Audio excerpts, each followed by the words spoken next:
Black Ops 6 is finally here, and the new campaign honestly looks like it may be one of the best COD stories in years because, you know, Black Ops 3 wasn't very good or interesting or cool, and Black Ops 4 didn't even have one. Man, what the? But this year, it could be the return of Call of Duty's incredible campaigns that we all hold deep in our heart. The game is going to take place in the early 90s during the Gulf War, and our boy Frank Woods from BO1 and BO2 is back, except he still can't walk. Because BO6 takes place in the 90s, which is just a few years after the events of Black Ops 2 where, yeah, Woods gets his kneecaps blown off by Raul Menendez. It's also going to include lots of pieces from Black Ops Cold War, but I'm interested to see whether or not they imply a ton of BO2 lore, because we saw some of that in the trailer, and Black Ops 2 is the closest game timeline wise to this one, which is why it makes me think this could sort of be a sequel to one of the best games and stories ever made. So we're going to see if a bunch of these iconic BO2 and even BO1 characters make an appearance in the game, and I'm going to get more into it a bit later in the video, but the man Raul Menendez could actually be back, and he may just be the main villain of BO6. It's also been 99% confirmed that Alex Mason does not survive. What the flip, man? Mason, no! I shot you in the dick for a reason. But I guess there is a slimmer of hope. I mean, no one knew Mason was alive for 30 years. Where the fuck you been for 30 years? So maybe the developers are just saying this so it fits the story and confuses us. Because Black Ops 7 is actually going to show us where Mason was all those years, and we're going to play as him again.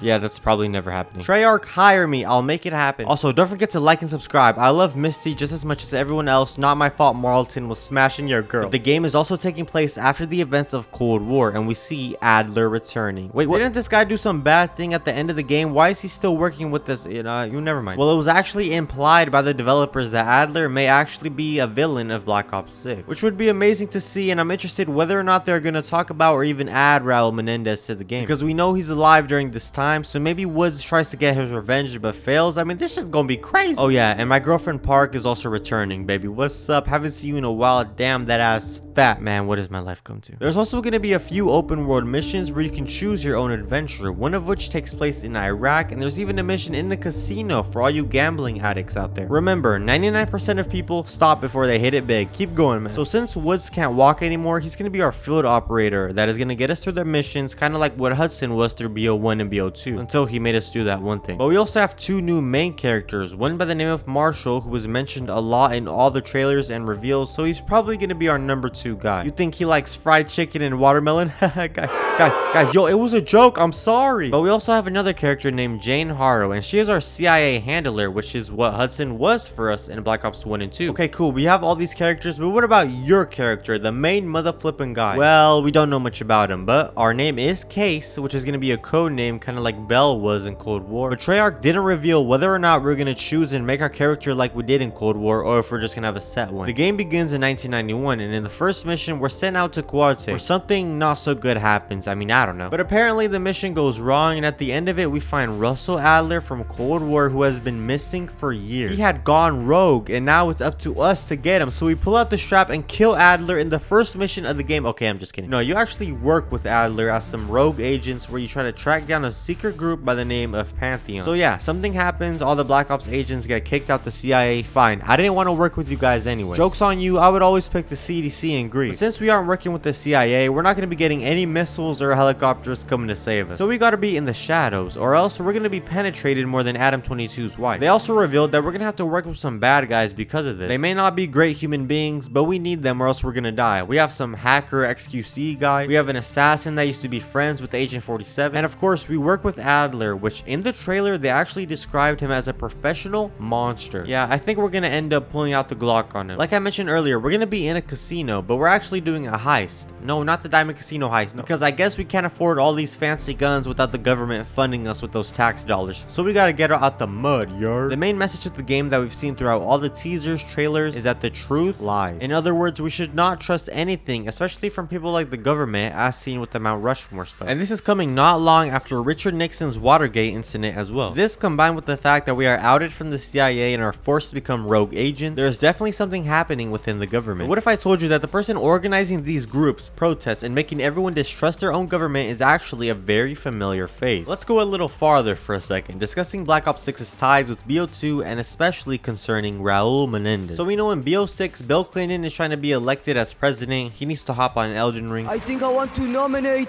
this award to my Reformed Orthodox Rabbi Margaret Thatcher has been disbanded from the UK, and George H.W. Bush is going through a rough time as president. The game also includes Saddam Hussein, who was the president of Iraq and was one of the biggest terrorists of all time. He would start wars with everybody, kill innocent civilians, and the United States went to war to try to kill him. Imagine Menendez teaming up with this guy. But since Black Ops 6 takes place within the timelines of BO2, it should mean we're going to be tying up some loose ends, some of which we've been talking about since 2012. We mentioned earlier that it looks like Alex Mason did die after all, which is just not good. But where does Menendez fit into all this? Well, let's go through a little rundown of his story. Menendez was born September 5th, 1963 in Nicaragua, and in 1972 there was a huge earthquake and his family lost everything. But then even worse than that, Menendez and his family got their house burnt down by an American landlord that was trying to get some of that insurance money. In that fire, Menendez's sister was brutally wounded and had her face burnt off, but she was barely able to survive. And this is when Menendez and his family would start to hate America. Menendez's father would start selling drugs and would quickly become the biggest trafficker in the country. The CIA caught wind of this, and in 1982, as we can see in the game Black Ops Declassified, we actually end up killing Menendez's father. But the CIA says to not kill Raul and to get him away from the kids instead, like he's Josh Kidd. Then in 1986, we meet Menendez again in Angola because he's a big boy now, and he also sells weapons on top of his drug cartel. He was selling weapons in two different places, being Afghanistan and which we can assume to be Iraq, which means that he was selling to Saddam Hussein. We rescue Frank Woods, who was being held there in Angola on a ship by Menendez. This causes the CIA to raid his compound in Nicaragua, but when Hudson Mason Woods go in, Woods is so angry for what Menendez had done to him, he aborts the mission and just starts shooting at him, trying to kill Raul. But Mason tries to block Woods from doing this. However, he throws a grenade which Mason partially blocks, and this causes it to bounce to Menendez's room, killing his sister. And of course, Menendez gets his revenge in the US invasion of Panama 3 years later, when he teams up with Manuel Noriega and sets up Woods as he kidnaps Hudson and Mason's son. So in order to save the little boy, Hudson gives Woods false information and tells us to kill Nexus target, which ends up being our best friend Alex Mason. And then he leaves us handicapped as well as killing Hudson. But there is a huge gap in the story after this, as Menendez goes into hiding for 25 years and comes back in 2014 with his Cortes Dia movement aimed at capitalists. And the reason this could have a major impact in Black Ops 6 is not only because he could have been helping Saddam Hussein, but there is another movement that have been shown in all the trailers ran by a group called Cerber. They have the same values as Cortes Dia, as well as all the protests taking place in New York. And there is a hidden book called The Rightful King that talks about Menendez's life as a kid and after his father's death. But a lot of things that happen in the book also take place in New York. And with all the marketing talking about how the truth and the government lies, it could very well be Menendez trying to make the US citizens distrust their government and rebel, making Menendez a huge part and perhaps a main villain of Black Ops 6. The only bad part about this all is that Menendez's voice actor unfortunately passed away late last year. It is very possible that he had already recorded all his lines before, since they usually do that pretty early on and the game has already been in development for nearly 4 years, or that they had a new voice actor come in to finish the lines if they had any other ones left. And the sad thing is, next year's game was going to be a Black Ops 2 direct remaster slash sequel, which obviously would have included Raul Menendez. So Menendez could very well be the main villain, or at least one of them, in Black Ops 6, which would be incredible. However, going back to Alex Mason, could he still be alive after all? Because the developers said how Mason dying was the canon ending, but I'm about to explain why this maybe isn't the case. You see, the reason Menendez and Noriega were able to kidnap David Mason and use him as leverage against Hudson to set up the master plan was because of a mole in the CIA, as explained by Kravchenko.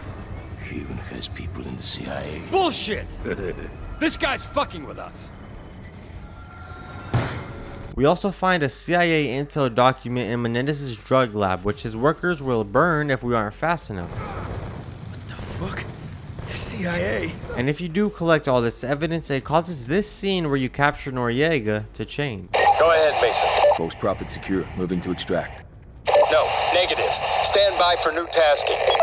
Objective False Prophet has intel on a priority Nexus target. Escort him as PC to alternate location for prisoner exchange. More to follow. Precious cargo my ass. Nexus target? Who's more important than this asshole? I don't like it either, but let's just get this done. We're burning too much time. He even has people in the CIA. Fucking Kravchenko. Remember what he said in Afghanistan? What about the CIA memo in Menendez's compound?